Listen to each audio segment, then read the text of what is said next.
Hello guys, welcome to all in Ayurvedic formulations. आज हम जानेंगे विष की उत्पत्ति के बारे में। आचार्य चरक के मतानुसार, आचार्य शिशु जी के मतानुसार, आचार्य चरक जी के मतानुसार क्या है, जब देवता और दानव अमृत प्राप्ति हेतु क्षीर समुद्र का मंथन कर रहे थे। देखिए, जब देवता और दानव क्या कर रहे थे, अमृत प्राप्ति हेतु क्या कर रहे थे, मंथन कर रहे थे। तो अमृत प्राप्ति से पूर्व, अमृत का कलश निकलने से पूर्व पहले क्या उत्पन्न हुआ, एक भयानक स्वरूप वाला पुरुष उत्पन्न हुआ। एक भयानक स्वरूप वाला पुरुष उत्पन्न हुआ। तो जब देवता और दानव अमृत प्राप्ति हेतु क्षीर समुद्र का मंथन कर रहे थे, तब अमृत प्राप्ति से पूर्व एक भयानक स्वरूप वाला पुरुष प्रकट हुआ। उसे देखकर वहाँ उपस्थित सभी लोग कैसे हो गए, विषाद युक्त हो गए।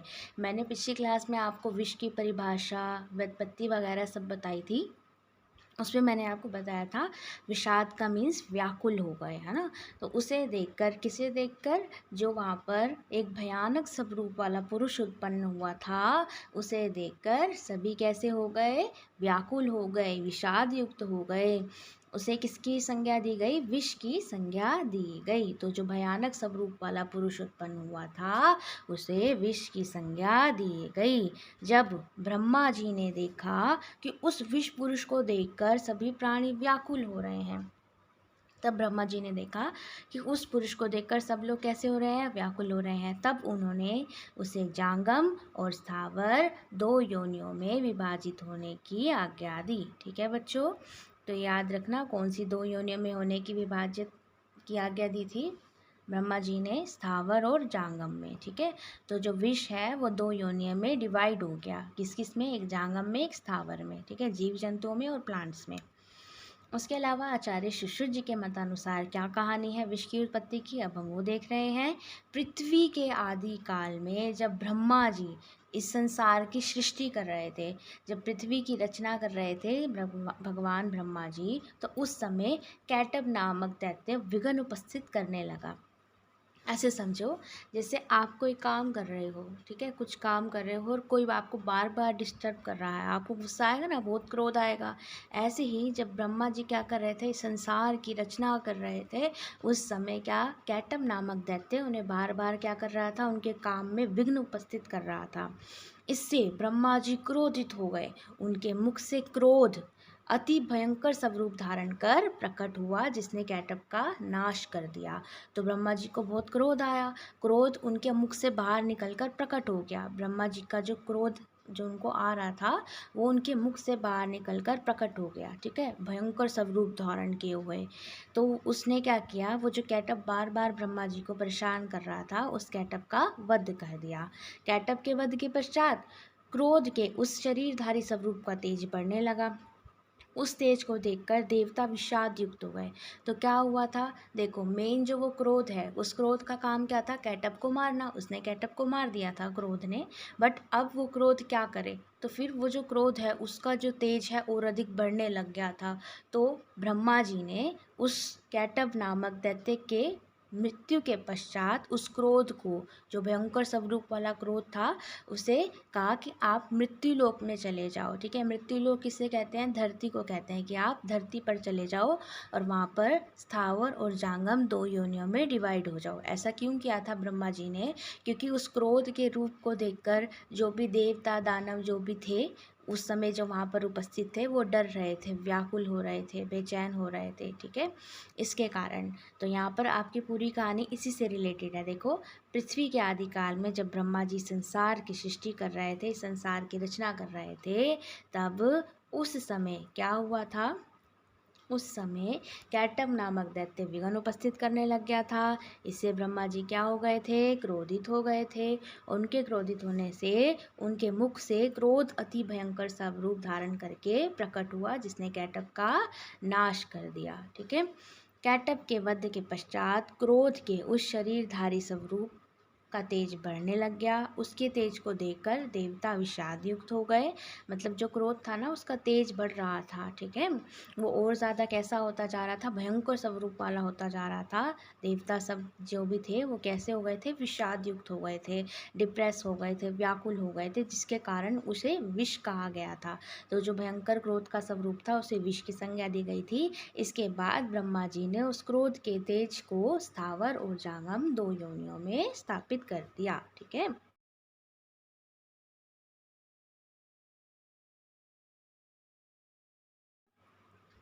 तो ये आपका सिंपल सा इतना हो गया है। अब हम बात करते हैं विष के पर्याय के। विष के पर्याय आपके 2 मार्क्स में आते हैं पेपर में। तो क्या है, श्वेड, गद, गरल, कालकल, भूगर, गर, कलाकल, कालकूट, ठीक है। इसको आप ऐसे याद रख सकते हो। देखो, मैंने आपको पिछली क्लास में जब अगध पढ़ाया था तो गद आया था ना, तो गद भी किसका पर्याय है, विष का पर्याय है, बताया था उस टाइम। तो गद तो आपका ऐसे ही हो गया, ठीक है बच्चों।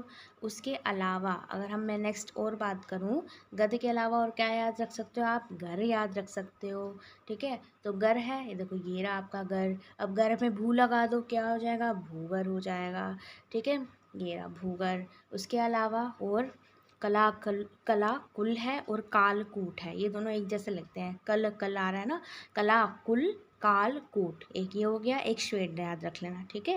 तो ये आप ऐसे याद कर सकते हो, ठीक है। उसके अलावा अगर हम विष के वर्गीकरण की बात करें तो विष का वर्गीकरण 5 मार्क्स में आता है पेपर में। स्थावर एवं जांगम 2 विष कहे गए हैं। कौन से विष के जो आपके डिविजन्स है, ऐसे आता है क्लासिफिकेशन ऑफ पॉइजन, ठीक है। एक मॉडर्न के अनुसार होता है और ये आपका आयुर्वेदा के अनुसार है, ठीक है, किसी भी वे में आ सकता है। तो स्थावर और जांगम 2 विष कहे गए हैं। इनमें स्थावर विषों के 10 अधिष्ठान। देखो ये आपको संख्या याद रखनी है। सबसे पहली बात, यहाँ आ जाओ, देखो टेबल पे आ जाओ, इससे आसानी से समझ में आ जाएगा, फिर मैं बताऊंगी कि क्या लिख रखा है, ठीक है बच्चों। ये देखो टेबल में आपको दिख रहा होगा विष। विष जो आपके 2 प्रकार के होते हैं, एक होता है अकृत्रिम और एक होता है कृत्रिम। कृत्रिम मीन्स क्या होता है, आर्टिफिशियल। कृत्रिम मीन्स क्या होता है, आर्टिफिशियल, ठीक है। तो यहाँ पर देखो जो विष है वो 2 प्रकार के हैं, अकृत्रिम और कृत्रिम विष। अकृत्रिम विष मतलब जो नेचुरल विष होते हैं, अकृत्रिम मतलब जो आर्टिफिशियल नहीं है ना। तो वो कौन से होते हैं आपके, स्थावर है और जांगम है। स्थावर मतलब जो भी आपके प्लांट्स वगैरह हो गए, है ना। स्थावर किससे डिराइव होकर आया है, स्थित से, जो स्थित है, जैसे पेड़ पौधे हो गए। तो स्थावर विष जो आपके पेड़ पौधों से, प्लांट से मिलता है जो विष, उसे कहेंगे स्थावर विष। और जांगम क्या हो जाएगा, जो जीव जंतु, सर्प वगैरह हो गया ना, स्पाइडर वगैरह, तो वो आ जाएंगे। तो जो स्थावर विष है वो फिर से 2 में डिवाइड है। आपके स्थावर मीन्स आप ऐसे याद रखो दिमाग में, स्थावर मीन्स जो स्थित हो, ठीक है, जैसे पेड़ पौधे हो गए या फिर जो ओर्स जो मिलते हैं, है ना, पृथ्वी से। तो एक आ गया खनिज, जो नेचुरल ओर्स मिलते हैं, और एक हो गए वानस्पतिक पेड़ आते हैं जिसमें। उसके अलावा कृत्रिम विष को 2 में डिवाइड कर रखा है, एक होता है गर्विष और एक होता है आपका दूषी विष। देखो ये रहे आपके गर्विष और दूषी विष, ठीक है बच्चों। उसके अलावा नेक्स्ट अगर हम बात करेंगे अकृत्रिम विष की,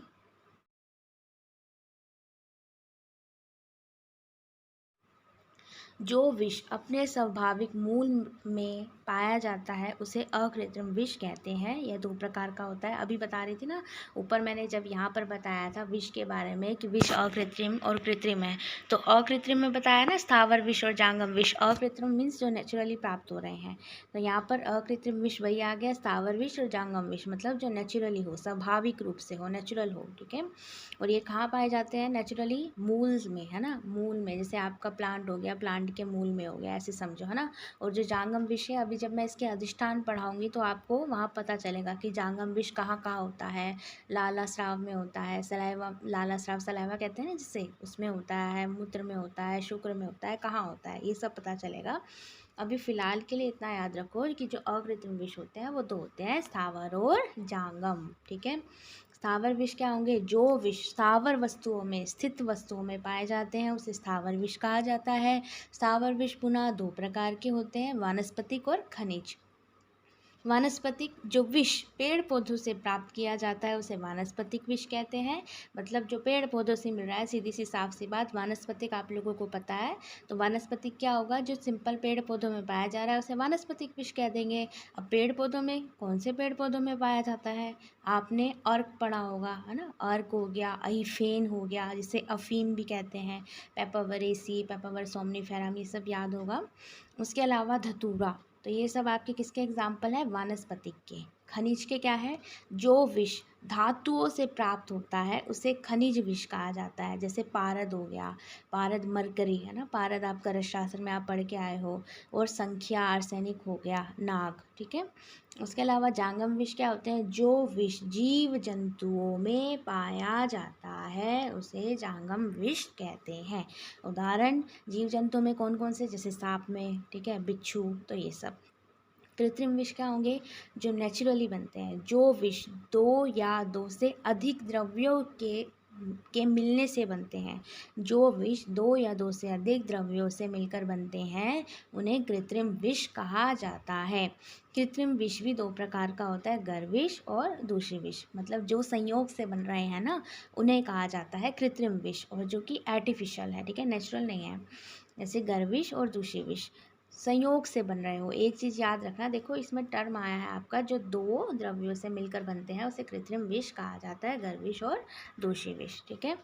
गर्विष क्या है? जो दो या दो से अधिक अविष द्रव्यों के संयोग से निर्मित होते हैं। अविष, अविष मतलब जिसमें विष नहीं हो। जैसे कि मैंने आपको एग्जाम्पल दिया था कि मधु और घृत, इन दोनों को मिलाने से क्या बन रहा है आपका? गर्विष। देखो जो हनी होता है, मधु होता है, वो भी विष नहीं होता। घृत होता है, घृत भी विष नहीं होता। तो ये दोनों कैसे हैं? अविष, इनमें कोई पॉइजन नहीं है। तो मधु और घृत को मिलाने से, समान मात्रा में मिलाने से, संयोग करने से क्या बोला जा रहा है? उसको क्या संज्ञा दी जा रही है? गर्विष, ठीक है। तो जो दो या दो से अधिक अविष द्रव्यों के संयोग से निर्मित होता है उसे गर्विष कहा जाता है। उदाहरण मैंने आपको बता दिया है, मधु और घृत, ठीक है, हनी एंड आपका घृत। उसके अलावा आपका नेक्स्ट आपको बता रखा है दूषी विष। दूषी मीन्स, विष मीन्स दूषी विष स्थावर और जांगम या कृत्रिम विष का वह भाग है जो शरीर में पड़ा रहता है और धीरे धीरे शरीर की धातुओं को दूषित करता है। तो क्या होता है दूषी विष? दूषी विष वह है जो आपकी, देखो नाम में आंसर है, दूषी विष। दूषी मतलब जो दूषित करे, किसको? धातुओं को, ठीक है। जो धीरे धीरे शरीर की धातुओं को दूषित कर देता है और प्राणों का अंत कर देता है, वह दूषी विष है।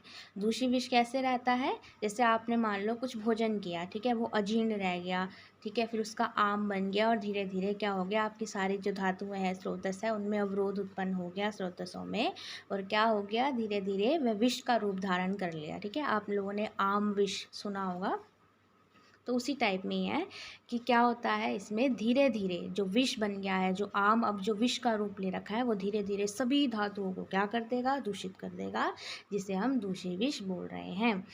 दूषी विष स्थावर, जांगम या कृत्रिम विष का वह भाग है। इन तीनों का, स्थावर विष का, जांगम विष का या कृत्रिम विष का वह भाग है जो शरीर में पड़ा रहकर धीरे धीरे शरीर की धातुओं को दूषित कर प्राणों का अंत कर देता है।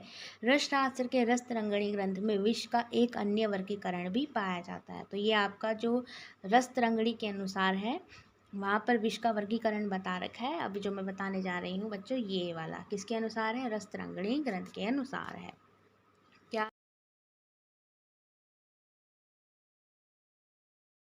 क्या है? विष जो होता है महाविष और उपविष, दो में क्लासिफाई किया गया है। एक होता है महाविष और एक होता है उपविष। महाविष, जो विष अधिक प्रभावी होते हैं उन्हें महाविष कहा गया है। जो विष अल्प वीर्य या अल्प प्रभावी होते हैं उन्हें उपविष कहा जाता है। महाविष, महाविष कौन कौन से हैं? देखो महाविष कैसे हैं? जो अधिक प्रभावशाली विष हैं, ठीक है, और उपविष जो अल्प प्रभावी हैं, ठीक है, अल्प वीर्य वाले हैं। तो वो गए आपके उपविष। तो महाविष का आपको श्लोक लर्न करना है हो सके तो, वरना हिंदी में इनके नेम याद कर लेना। रस तरंगिणी के अनुसार हम पढ़ रहे हैं, हलाहल्लह कालकूटः शृंगिष्ट प्रदीपनः सो राष्ट्रो ब्रह्मपुत्रो हारिदृक्तुक् सतता वत्सनाभ इति गेया विषभेदा अमीनवा। तो ये श्लोक यहीं तक लर्न करना है आपको। ये आपका महाविष का है, नाम दे रखे हैं आपको, 9 नाम बता रखे हैं, ठीक है। एक हो गया हलाहल, फिर हो गया कालकूट, ठीक है। उसके बाद श्रृंगिष्ठ, फिर प्रदीपन, फिर सौराष्ट्र, फिर ब्रह्मपुत्रो, हारिद्र, सक्तुक, वत्सनाभ। तो ये टोटल कितने हो गए आपके 9। तो ये आपको महाविष की संख्या याद रखनी है। विष भेदा अमी नवा, नवा आया है ना 9, नवा मीन्स 9 है, इनकी संख्या कितनी है 9 है, ठीक है। उसके अलावा उपविष, उपविष आपके क्या है, देखो मैंने अभी महाविष बताया ना, उन्हीं को ही लाइन वाइज लिख रखा है। हलाहल, कालकूट, श्रृंगिष्ठ, प्रदीपन, सौराष्ट्रिक, ब्रह्मपुत्र, हारिद्रक, सक्तुक, वत्सनाभ, ठीक है। उसके अलावा उपविष कितने हैं आपके 11 है। संख्या याद रखना बच्चों, मैं बार बार बोल रही हूँ। उपविष कौन से हैं आपके, विषतिंदुक बीजम च, विषतिंदुक किसका पर्याय है, कुचला का। देखो यहाँ पर लिखा है कुचला के बीज, तो विषतिंदुक बीजम च त्वफेनष्ट मतलब अहिफेन, विषतिंदुक बीजम च त्वफेनष्ट रेचकम, ठीक है। उसके अलावा रेचकम, देखो रेचकम किसका पर्याय है, जमाल घोटे का। जमाल घोटा सुना होगा ना आप लोगों ने, जयपाल भी बोलते हैं जिसे वो।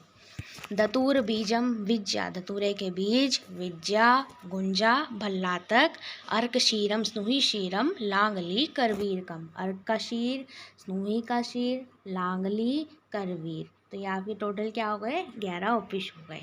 देखो सबसे पहले आपका विषतिंदुक बीजम से शुरू था ना, ये इसी को ही आपका लाइन वाइज लिख रखा है, ये वाले, ये ठीक है। क्या है, कुचला के बीज अफीम, जमाल घोटा, जमाल घोटा के बीज, ठीक है, जमाल घोटा भी बताया था ना, क्रोटोन टिंगलियन बोलते हैं इसे। दतूरे के बीज, भांग की पत्ती, गुंजा, भल्लातक को भिलावा बोलते हैं, अर्क का दूध, थूहर, स्नूही अभी पढ़ाया था ऊपर श्लोक में, स्नूही का दूध, कलिहारी की छाल, कनेर की छाल। उसके अलावा अगर हम विष की योनियों की बात करें तो विष की योनि कौन सी होती है, देखो विष की 2 योनियाँ होती हैं, एक होता है स्थावर, एक होता है जांगम, है ना। तो जो स्थावर और जांगम विष है उसी को ही हम योनि बोल रहे हैं। मतलब या तो वो आपका स्थावर होगा, स्थित होगा, स्थित जैसे पेड़ पौधों का एग्जाम्पल देके बताया है, या तो जांगम जीव जंतुओं से होगा, ठीक है, जीव जंतुओं से उत्पन्न होगा। विष योनि के संदर्भ में चरक का वर्णन मिलता है। ब्रह्मा जी ने विष को स्थावर और जांगम 2 योनियों में स्थापित कर दिया। मैंने ऊपर कहानी में भी समझाया था आपको, है ना, ब्रह्मा जी ने किया था। उसके बाद विष के अधिष्ठान की बात करी जाए तो विष के अधिष्ठान कितने होते हैं, विष के आपके 2, एक तो स्थावर विष के अधिष्ठान की बात करते हैं और एक ये देखो जांगम विष के अधिष्ठान की बात करते हैं। तो स्थावर विष का अधिष्ठान आपके संख्या याद रखनी है। स्थावर विष के अधिष्ठान कितने हैं, 10 अधिष्ठान है, ठीक है बच्चों। स्थावर विष के 10 अधिष्ठान है, ये वाले, ये संख्या आपको याद रखनी है।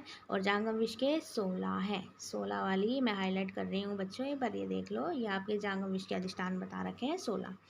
ये श्लोक क्या है आपका, मूलम पत्रम फलम पुष्पम त्वक्षीरम सार एव च निर्यासो धात्वश्चैव कंदश्च दशमः समृतः। शिशु जी के अनुसार है, आपको सिर्फ हिंदी याद करनी है। मूलम, मूलम मतलब मूल, मतलब जो स्थावर विष है, मतलब ऐसे समझो कि जो प्लांट है उसके 10 चीज़ों में 10 पार्ट में विष हो सकता है, ठीक है। या फिर जो मैंने आपको धातु, स्थावर में प्लांट्स आते हैं और धातुएं आती हैं ना, तो उनके बारे में बोल रहे हैं।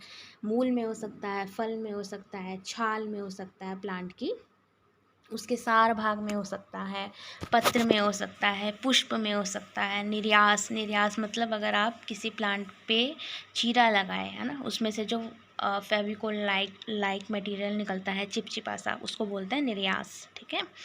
निर्यास हो गया, मेनली अहीफेन का बहुत ज़्यादा फेमस है निर्यास। उसके अलावा शीर, दुग्ध निकलता है प्लांट में से, और प्लांट की कंद, राइजोम पार्ट भी यूज़ कर सकते हैं। और धातु हो गया, ठीक है, धातु आपके ओर्स के लिए आया है, ठीक है बच्चों, ये आपका हो गया सिंपल। उसके अलावा अगर हम बात करें नेक्स्ट,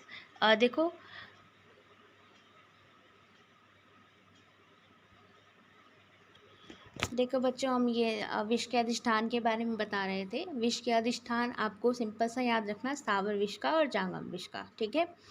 ये जो 10 नाम है इनको हिंदी में याद कर लेना। उसके अलावा जांगम विष के अधिष्ठान कितने बताए गए हैं, 16 बताए गए हैं।